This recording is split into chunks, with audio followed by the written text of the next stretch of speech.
नमस्कार दोस्तों, कैसे हैं आप सब। काफ़ी दिनों के ब्रेक के बाद एक बार फिर आपके पास एक छोटी सी कहानी लेकर आई हूँ।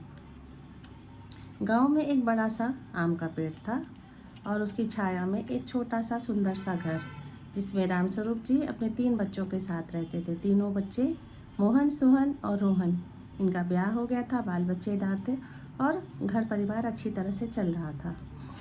इसी बीच क्या हुआ कि थोड़ी थोड़ी मतभेद की आवाज़ें अंदर से आती, बहुओं में थोड़ी कहा-सुनी हो जाती, एक दूसरे से कटु वचन कहते, कभी भाइयों में तकरार हो जाती, पर धीरे धीरे घर चल रहा था।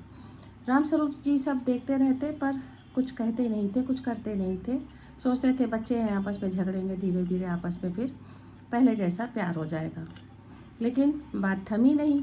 एक दिन मोहन आया और कहने लगा कि पिताजी अब और नहीं, कितना लड़ाई झगड़े में रहूं, काम धंधे में भी नुकसान होता है, मुझे आप मेरा हिस्सा दे दीजिए।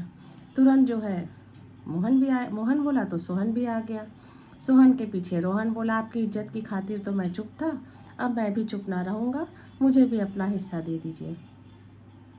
रामस्वरूप जी की आंखें भर आई। जो अखबार पढ़ रहे थे उसे मोड़ के एक साइड में रख दिया और कहने लगे, इतने दिन बच्चों हमारी बात मानी है, तो चलो एक आखिरी बात और मान लो।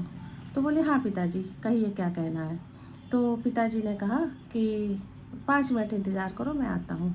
अंदर गए और पीतल की 3 थालियाँ लेकर आए, बच्चों को दे दी और कहा, इसे तोड़ दो।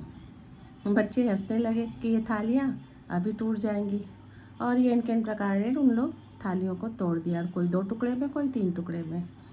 अब पिताजी ने कहा कि इन थालियों को फिर से जोड़ दो। काफ़ी प्रयास के बाद भी थालियाँ सही से नहीं जुड़ी, जो जुड़ी भी तो उसमें निशान साफ दिख रहा था। तब पिताजी ने कहा कि बच्चों, परिवार भी इस थाली की तरह ही होता है, जब तक जुड़ा रहता है, साथ में रहता है, उसकी चमक और कीमत बनी रहती है।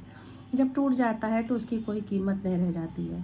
पेड़ से गिरा हुआ पत्ता सड़क में उड़ता है, धूल हवा उड़ाती है, ले जाती है, कहीं जाके वो मिट्टी में मिल जाता है, लेकिन जो पत्ता पेड़ में लगा रहता है वही लोगों को छा देता है, राहगीरों को सुकून देता है।